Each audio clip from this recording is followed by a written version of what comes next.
거룩한 성탄절 아침에 함께 나눌 하나님의 말씀입니다. 신약성경 마태복음 1장 21절에서 23절 말씀입니다. 마태복음 1장 21절입니다. 저와 함께 말씀을 같이 봉독하겠습니다. 같이 합니다. 시작. 아들을 낳으리니 이름을 예수라 하라.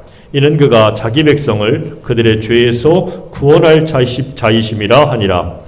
그 모든 일이 된 것은 주께서 선지자로 하신 말씀을 이루려 하심이니 이르시되 보라 처녀가 잉태하여 아들을 낳을 것이요 그의 이름은 임마누엘이라 하리라 하셨으니 이를 번역한즉 하나님이 우리와 함께 계시다 함이라. 아멘. 한 번 더 기도합니다. 주님 감사합니다. 말씀으로 우리에게 채워주십니다. 야 아버지 하나님, 생명의 말씀으로 주실 때에 정말 진실로 영혼들이 그 생명의 말씀으로, 하나님의 말씀으로 받아들일 때에 정말 죽은 영혼도 다시 살 수 있는, 실망하고 낙심한 영혼도 다시 일어설 수 있는 하나님 은혜가 있게 하여 주옵소서. 이 시간도 붙들어 주실 때에 종 잡아주시고 아버지 함께 해주셔서 온전히 주의 말씀만을 증거할 수 있는 도구로 사용하여 주옵소서. 감사하고 예수님의 이름으로 기도드립니다. 아멘. 같이 합니다. 임마누엘의 기쁨. 오늘 말씀 나눌 건데 먼저 좌우로 같이 한번 인사해 볼까요? 메리 크리스마스. 메리 크리스마스. 손 좀 이렇게 많이 흔들어 봐요. 얼굴도 못 보고 마스크로 다 써가지고 이러는데. 잡지는 마시고. 저 유아실도 메리 크리스마스. 아이고 반갑다고 손을 크게 흔들어요. 감사합니다. 메리 크리스마스는 이 메리라는 얘기는 즐겁다는 얘기예요. 즐거운 크리스마스예요. 즐거운 크리스마스. 크리스는 그리스도지요. 마스라는 거는 이제 모임 같은 걸 얘기하는 거예요. 이 캐톨릭에서는 미사라는 얘기도 하는데 또 다른 의미로는 마스라는 얘기는 이제 모임, 집회라는 뜻도 있습니다. 그래서 즐거운 성탄절 예배예요.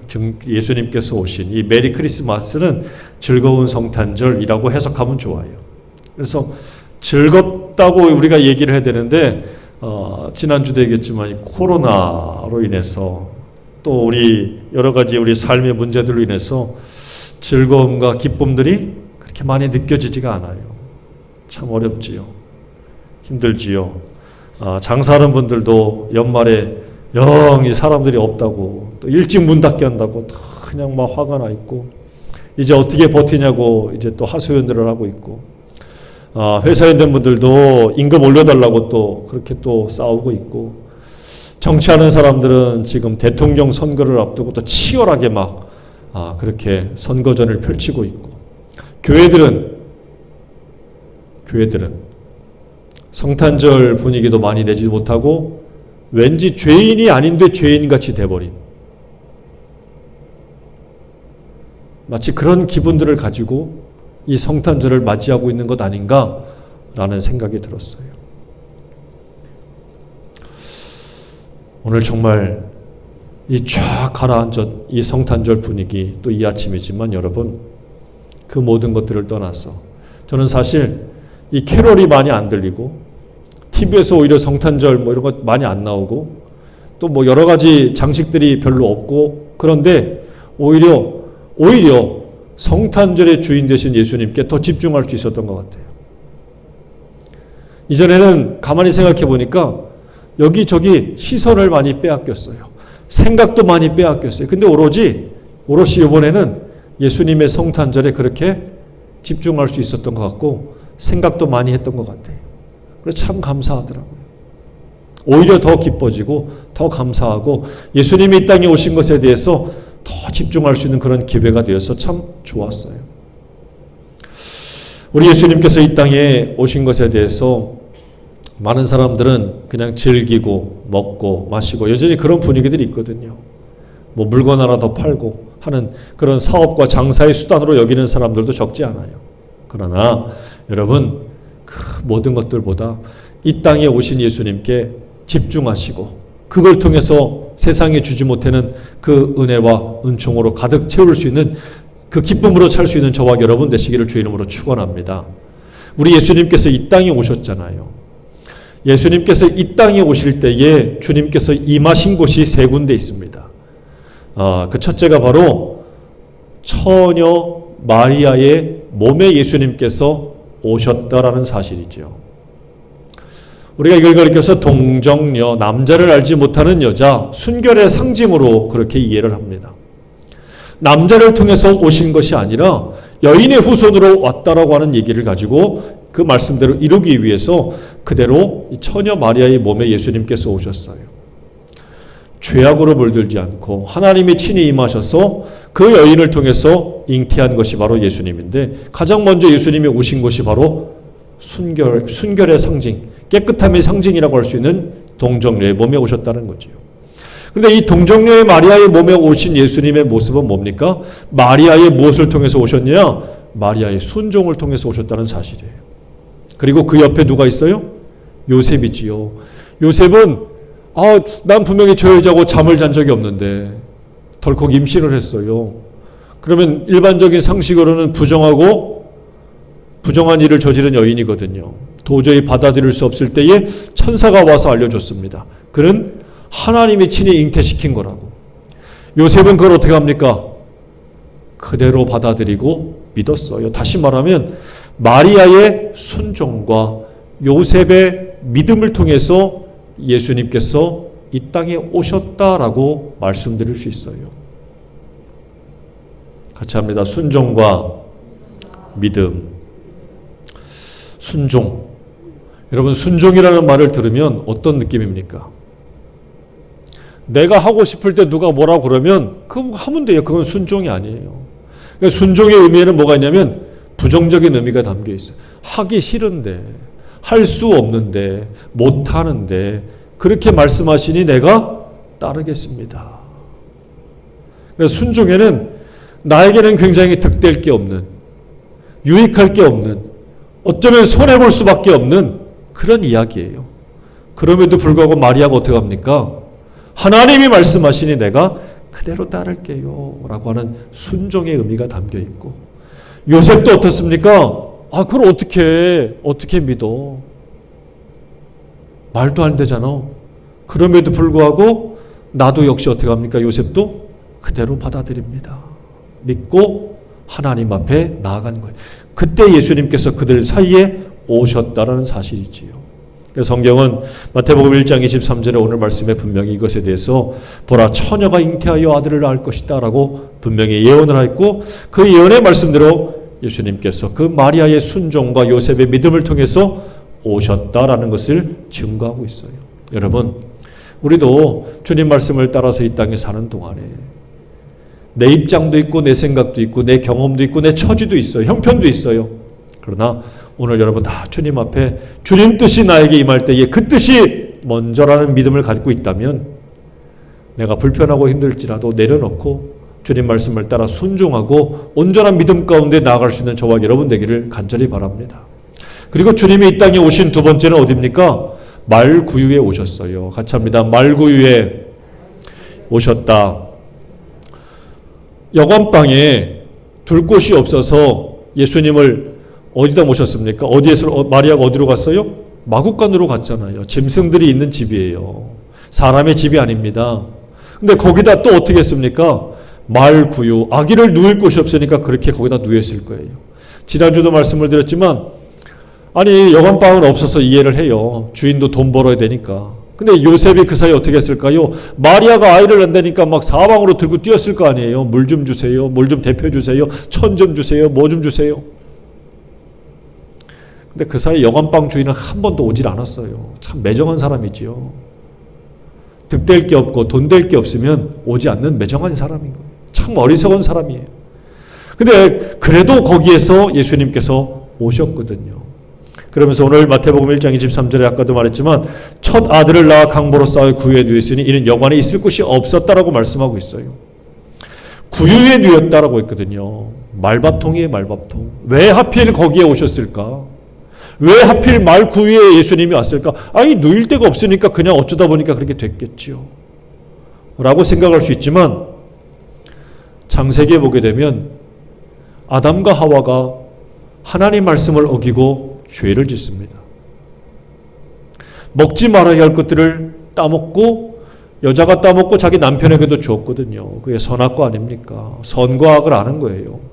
아니 선과 악을 아는 것이 왜 나쁩니까? 라고 할 수 있지만 선과 악의 기준이 문제인 거지요. 사람이 선과 악을 알고 나서부터의 문제는 철저히 자기중심이에요.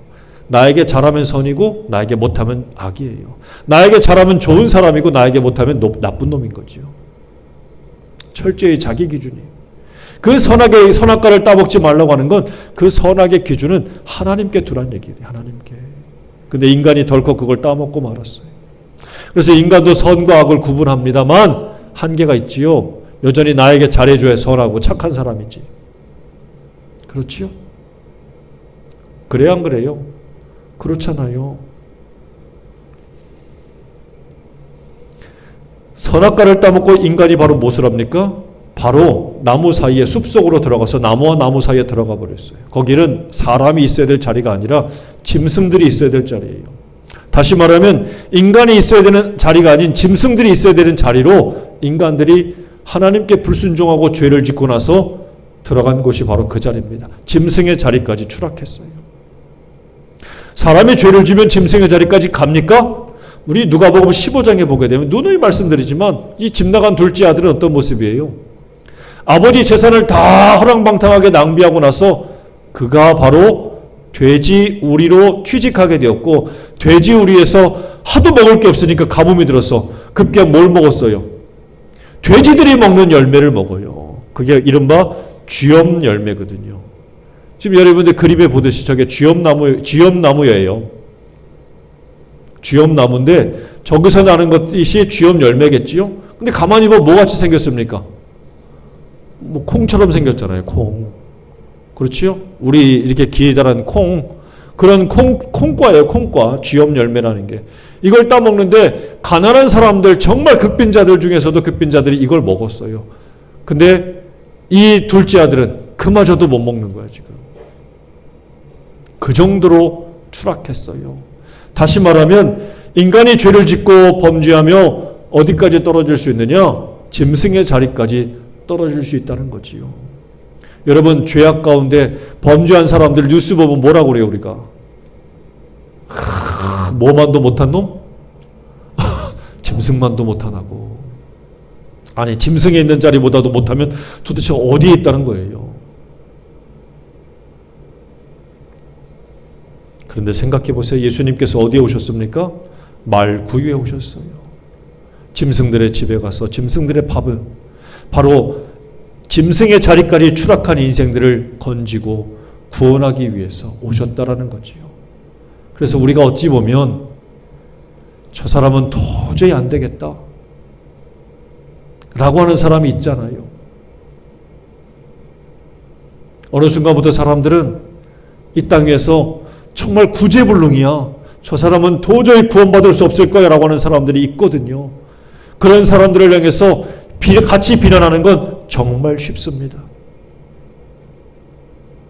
얼마 전에도 조두순이라고 하는 사람이 출소해서 안산에 자리를 잡았지요. 기자부터 시작해서 주민들, 그를 싫어하는 사람들, 최근에 어떤 청년까지 그 집에 몰래 들어가서 싸우다가 구속도 됐어요. 죽일 놈. 사실 죽일 놈 맞지요. 짐승만도 못하지요. 근데 여러분 아십니까? 짐승만도 못한 그 인간들을 구원하기 위해서 주님이 오셨다는 사실입니다. 근데 중요한 건 있어요. 그가 정말 그 죄에서 떠나고 그 죄를부터 누가 그 죄값을 어떻게 치러줘야 됩니까? 스스로가 난 하나님께 용서받았어. 기독교가 사실 그래서 많이 오해를 사고 비난을 받았던 거거든요. 그 죄는 철저하게 자기가 피해를 입힌 사람에게 갚아줘야 되는 거예요. 빌어야 되는 거지. 어느 날 기도해보니까 하나님이 나를 용서해줬어. 착각하지 말라고 그래요. 기독교는 그런 종교가 아니에요. 그건 지 생각이지. 내가 누군가에게 범죄하고 누군가를 마음을 아프게 하고 누군가에게 죄를 졌다면 성경은 구역에서부터 그에게 가서 배상하고 보상하고 돈으로 갚아주고 그에게 가서 일해줄 것을 말하고 있습니다. 심지어 안 되면 지가 죽어야 되는 거예요. 레위기 말씀을 보세요. 다 그런 거예요. 배상법이 있고 보상법이 있어요. 내가 잘못하면 그 사람에게 가서 다 갚아줘야 되는 거예요. 그게 죄를 갚는 거예요.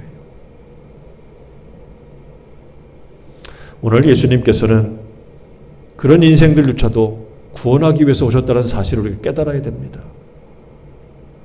그래서 여러분, 이 땅 위에 구제불능, 어찌 보면 구원받지 못할 사람은 없다라고 생각해야 돼요. 우리는 어떻게 됩니까? 구원은 사실은 내 소관이 아니에요. 내가 구원시켜주는 게 아니니까. 누가 구원시켜줍니까? 주님이 구원시켜주잖아요. 그러면 어떻게 됩니까? 나는 전해야 되는 거예요. 예수의 소식을 전해야 되는 거예요. 당신같이 나같이 못난 인간, 짐승만도 못한 사람일지라도 주님이 구원하기 위해서 이 땅에 오셨다라는 사실을 전하고 또 전할 수 있어야 돼요. 저와 여러분이 우리 주님이 그것을 위해서 이 땅에 오셨다는 사실을 깨닫기를 간절히 바랍니다. 그리고 무엇보다 우리 주님께서는 베들레헴에 오셨어요. 베들레헴은 아주 작은 동네예요. 그런데 그 작은 마을 베들레헴에 예수님께서 오셨는데 마태복음 2장 6절에 보게 되면 또 유대 땅 베들레헴아 너는 유대 고을 중에서 가장 작지 아니하도다 그래요. 아니 동네는 가장 작은데 성경은 뭐라고요? 넌 안 자고 그러는 거예요. 전 작은데요. 근데 가장 작은데 왜 작지 않다고 말합니까? 내게서 한 다스리는 자가 나와서 내 백성 이스라엘의 목자가 되기 때문에 그런 분이 오니까 너는 작은 동네가 아니야. 그렇죠. 우리 상설이에서 만약에 여기서 대통령감이 나온다고 생각해봐. 이 작은 동네겠어요, 이게? 별로 수긍들을 안 하시니. 여기서 선한 게 나오겠어요? 베들레헴도 그랬어요. 여기서 무슨 선한 게 나오겠어? 나사렛에서 무슨 선한 게 나오겠어? 라고 한 그 작은 곳에 우리 주님이 오셨거든요. 여러분, 당시에 예루살렘은 거룩한 도성이었습니다. 당시에 로마의 수도 이탈리아의 수도 로마는 권력의 도시였어요. 또 그리스의 수도 아테네는 문화와 철학의 도시였습니다. 근데 주님이 거기로 오지 않았어요. 가장 작은, 가장 초라한, 가장 연약한 베들레헴에 주님이 오셨어요. 그 이유가 뭘까요? 요한복음 6장 35절에 보게 되면 예수께서 이르시되 나는 무슨 떡이라고요? 생명의 떡이랍니다. 내게 오는 자는 결코 줄이지 아니할 터이요 나를 믿는 자는 영원히 목마르지 아니하리라. 바로 그 생명의 떡, 주님이 당신 자신을 가리켜 하신 말씀인데 베들레헴이라는 것이 바로 그 이름의 의미는 떡집이라는 얘기예요. 주님이 이 땅에 왜 오셨을까요? 바로 누군가에게 생명의 양식이 되기 위해서, 생명의 떡이 되어주시기 위해서 이 땅에 오셨다는 사실이에요. 아니 우리가 안 먹고 살 수 있어요? 먹어야 살잖아요. 어느 때 보면 참 아침 점심 저녁 이걸 꼭 먹어야 되나? 아니 한 번만 먹고 하루 살 수 없나? 아니 한 번 먹으면 한 달은 안 가나? 그런 생각이 들 때도 있어요. 아니 계속 먹어야 되니까 마찬가지인 거예요. 왜 하필 주님이 생명의 양식, 생명의 떡으로 오셨다고 했을까? 그것은 매일매일 주님을 먹지 않으면 내 영이 살 수 없다는 얘기입니다. 그래서 주님이 베들레헴에 오셨다는 사실이에요. 그럼 왜 주님께서 이 땅에 오셨는가? 우리는 그 의미와 목적을 정확하게 알아야 되는데 마태복음 1장 21절에 보면 아들을 낳으리니 그 이름을 예수라 하라. 이는 그가 자기 백성을 그들의 죄에서 구원할 자이심이라 하니라. 할렐루야. 그럼 예수님이 정말 이 땅에 오신 목적과 이유를 알아야 되는데 예수님이 오신 목적이 뭡니까? 첫째는 죄인을 구원하기 위해서 오셨어요. 뭐하러 오셨다고요? 구원하러. 아까도 말했지만 인간이 어디까지 죄를 지면 어디까지 추락할 수 있습니까? 짐승의 자리까지 추락할 수 있어요. 저건 도저히 사람의 모습이 아니야라고 할 그런 모습까지 될 수가 있거든요. 그런데 거기서부터 주님이 그들의 죄에서, 다시 말하면 자기들이 저지른 그 죄로부터 주님이 건져내기 위해서 오셨다라는 사실이지요. 헬라 문화에서 죄라는 것은 화살을 쏠 때에 관역에 가서 정확히 맞아야 되는데 맞지 않는 거예요. 빗나가는 겁니다. 엇나가는 거예요. 다시 말하면 하나님의 거룩한 뜻대로 지음받은 인생은 하나님의 뜻대로 살아야 돼요. 하나님을 찬양하고 하나님께 영광 돌리고 하나님을 알고 하나님을 섬기고 살아야 되는데 하나님의 뜻과는 무관하게 사는 겁니다. 자기 마음대로, 자기 뜻대로, 자기 생각과 자기 고집대로 막 사는 거. 다 빗나가잖아요. 다 빗나가잖아요. 뭐 맞는 게 없어. 이게 바로 뭐라고요? 죄예요. 에덴에서 죄를 짓고 인간들이 어떻게 됐습니까? 에덴에서 쫓겨났잖아요. 쫓겨났어요. 하나님과 가까워졌습니까? 하나님의 뜻은 하나님과 가까워지는 거예요. 근데 어떻게 합니까? 점점 멀어져요. 하나님과 멀어졌어요. 그게 바로 뭐라고요? 죄라는 거지요. 내가 나가서 누구를 사기치지 않고 도둑질하지 않고 남의 것을 훔치지 않을지라도 내 마음이, 내 생각이, 내 삶이 하나님과 점점 멀어지고 있고 하나님의 뜻에서 자꾸 벗어나고 있다면 나도 안타깝지만 죄 가운데 있는 거예요. 여러분, 우리가 이걸 깨달아야 돼요. 왜 죄가 심각합니까? 죄의 삭슨, 죄의 대가는 사망이기 때문이에요. 죽어야 그 죄값을 해결할 수 있기 때문인데, 아니 죽으면 무슨 소용입니까? 죽으면 아무리 죽어서 내가 죽어서 죄값을 다 해결받았어. 아 그럼 어떻게 해요? 내가 죽었는데. 그 다음에 어떡하라고. 그래서 이 문제를 해결해야 되는데 안타깝게도 사람은 이 문제를 온전히 해결할 힘이 없어요. 죄인이 죄인대로 야 내가 건져줄게, 내가 구원해줄게, 그럼 웃기지만 너나 잘해 그럴 거 아닙니까? 죄인은 죄인을 건질 수가 없어요. 그래서 요한복음 14장 6절에 주님 뭐라 말씀하십니까? 예수께서 이르시되 내가 곧 길이요 진리요 생명이니 나로 말미암지 않고는 아버지께로 올 자가 없다. 야 내가 너희의 죄 문제를 해결할 수 있어. 내가 그래서 이 땅에 온 거야.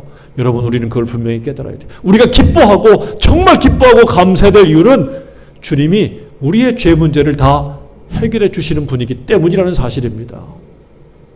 내가 내 문제를, 다른 누가 내 문제를 해결해 줄 수 없지만 오직 예수님만이 내 문제를 해결해 주시기 때문에 우리는 기뻐하고 또 기뻐하고 감사할 수 있는 거라는 거예요. 할렐루야. 여러분, 주님 내 문제를, 내 죄악의 문제를 완전히 해결해 주심을 믿으십니까? 해결하셨음을 믿으십니까? 여러분, 이것 때문에 기뻐할 수 있기를 간절히 바랍니다. 두 번째, 주님이 이 땅에 오신 목적이 뭘까요? 그것은 함께하기 위해서, 우리와 나와 주님이 함께하기 위해서 이 땅에 오셨다는 사실이에요. 오늘 23절에 보면 보라 처녀가 잉태하여 아들을 낳을 것이요 그의 이름은 임마누엘이라 하리라 하셨으니 이를 번역한즉 하나님이 우리와 함께 계시다 함이라. 하나님이 우리와 함께 하시는 것을 가리켜서 임마누엘이라고 하잖아요. 그러니까 임마누엘은 뭐냐면 동행이에요. 동행. 여러분 물어볼게요. 여러분은 누구와 동행하십니까? 누구와 동행하십니까?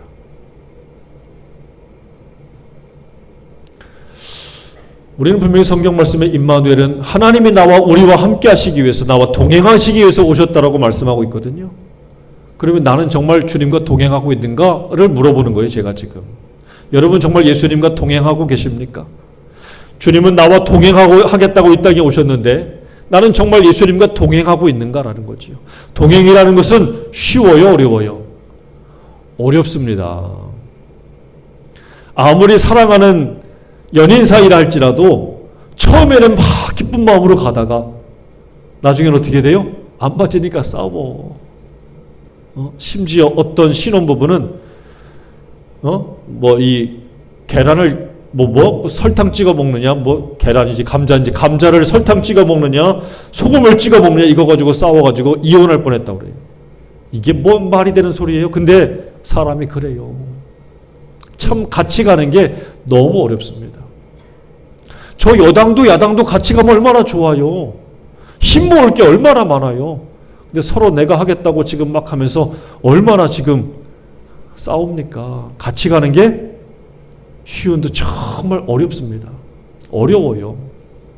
마찬가지예요. 내가 내 주님과 함께 동행한다? 결코 쉽지 않습니다. 그러나 중요한 건 뭡니까? 주님이 왜 나와 함께 하신다고 하시는 걸까요? 우리는 우리의 가는 길을 모르기 때문에 그렇습니다. 우리는 우리의 문제를 다 해결할 수 없기 때문에 그렇습니다. 어찌 보면 내가 힘든 게 아니라 주님이 더 힘들 수가 있어요. 여러분 생각해봐요. 어린아이를 잡고 먼 길을 간다고 생각해봐요. 엄마가 힘들까요? 애가 힘들까요? 애들은 애가 힘들다고 생각하겠지. 다리도 아파, 허리도 아파. 다리도 아프고 허리도 아프면 나중에 어떻게 합니까? 부모가 안고 업고 매고 달래고 얼려서 가자. 누가 더 힘들까요? 부모가 더 힘들지. 애들을 알아요? 몰라요. 주님과 나와 같이 동행한다. 이게 얼마나 참 감사하고 기쁜 말인지 모르지만 사실은 나보다 주님이 더 힘드실 수 있어요.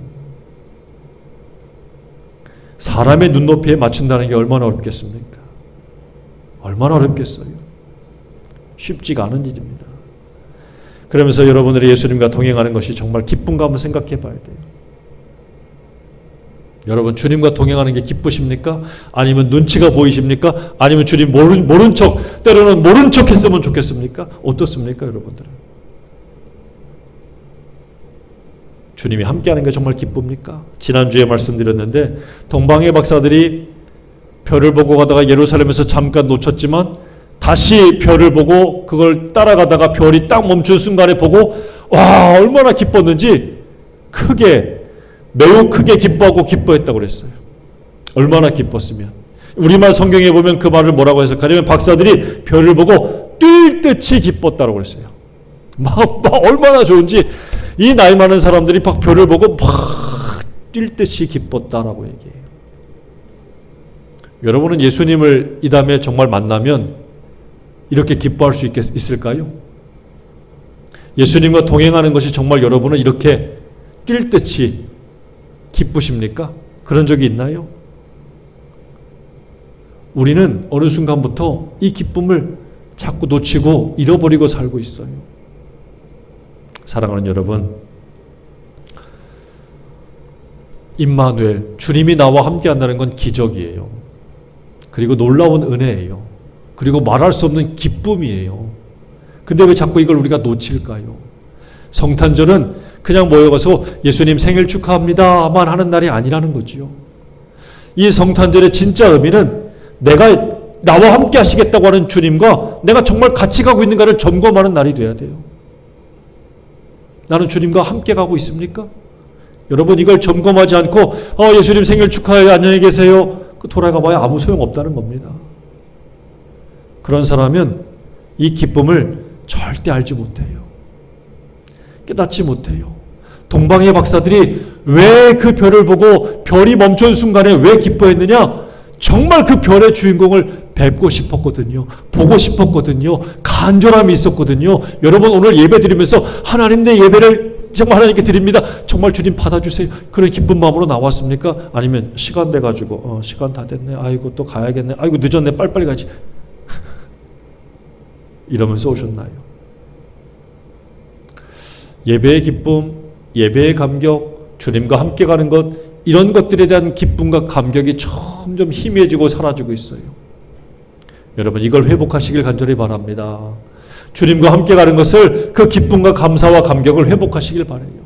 주님이 우리와 언제까지 함께 하신다고 말씀하십니까? 세상 끝날까지 너희와 항상 함께 있으리라 그랬거든요. 그러니까 주님은 나와 항상 함께 하신대요. 문제는 나는 주님과 함께 하느냐 이거예요. 사랑하는 여러분, 이 성탄절 아침에 우리 한번 깊이 생각해 봅시다. 주님은 지금 나와 함께 하시겠다고 약속하셨고 약속대로 동행하신다면 문제는 나요 나도 주님과 함께 해야 돼요. 임마누엘, 이건 축복이고 은총이고 기적이에요. 그렇지만 나도 거기에 대답해야 됩니다. 나도 주님과 함께 가는 사람이 돼야 돼요. 이 성탄절은 바로 그것을 다시 재확인하는 거예요. 매 주일마다 우리는 그것을 확인하고 또 확인하지만 오늘 이 아침에도 우리는 이걸 확인하고 또 확인해야 돼요. 나도 주님과 끝까지 가겠습니다. 그때 여러분, 세상에 줄 수 없는 기쁨, 동방의 박사들이 정말 마음속에 정말 기뻐하고 기뻐했던 그 기쁨이 우리 가운데 가득하게 될 줄로 믿습니다. 이 기쁨이 가득한 자는 저 예배를 드리고 나갈 때에 요만한 문제에 걸려 넘어지지 않을 거예요. 그러나 이 기쁨이 식어지고 사라진 자들은 예배당 문을 나가서 나에게 누가 요만큼만 건드려도 금방 넘어질 거예요. 넘어지지 않기를 바랍니다. 시험에 들지 않기를 바랍니다. 오히려 이기는 저와 여러분 되시기를 주의 이름으로 축원합니다. 기쁨이 넘치면 오히려 시험을 이길 수 있어요. 그러나 이 기쁨과 은혜가 떨어지면 요만한 문제도 못 넘어갑니다. 오늘 저와 여러분의 마음에 예수님의 기쁨으로, 예수님이 함께 하시는 임마누엘의 기쁨으로 가득 차서 어떤 문제든지 다 이겨낼 수 있기를 주의 이름으로 축원합니다. 기도하겠습니다. 아버지 하나님 감사합니다. 주님은 세상 끝날까지 나와 함께 하시겠다고 약속하셨는데 정작 나는 필요할 때만, 다급할 때만 주님이 함께 하기를 바라는 것은 아닌지 돌아봅니다. 내가 뭔가 갈급해하고 다급해하고 힘들고 어려울 때만 주님을 찾는 것은 아닌지, 무섭고 두려울 때만 주님과 함께 가달라고 하는 것은 아닌지 아버지 하나님 이 시간 돌아보았습니다. 죄인을 구원하기 위해서 이 땅에 오신 주님, 가장 연약한 모습으로 가장 작은 곳에 오셨는데 그런 은혜와 사랑을 우리가 잊어버린 채 내 필요에 따라서 주님과 함께 가려고 하니 하나님이 연약한 죄인을 어찌하면 좋겠습니까? 불쌍히 여겨주시고 긍휼히 여겨주실 때에 다시 한번 이 성탄절 아침에 이 연약한 심령을, 연약한 믿음을 깨닫게 도와주시어서 다시 동방의 박사들이 별을 보고 기뻐했던 그 기쁨을 회복하게 하여 주시옵소서. 우리 주님과 함께 동행하며 끝까지 기뻐하며 그 기쁨으로 충만하여서 우리에게 다가오는 그 어떤 시험도 다 넉넉히 이겨낼 수 있는 여기 사랑하는 주의 자녀가 되게 하옵소서. 감사하고 예수님의 이름으로 기도드립니다. 아멘.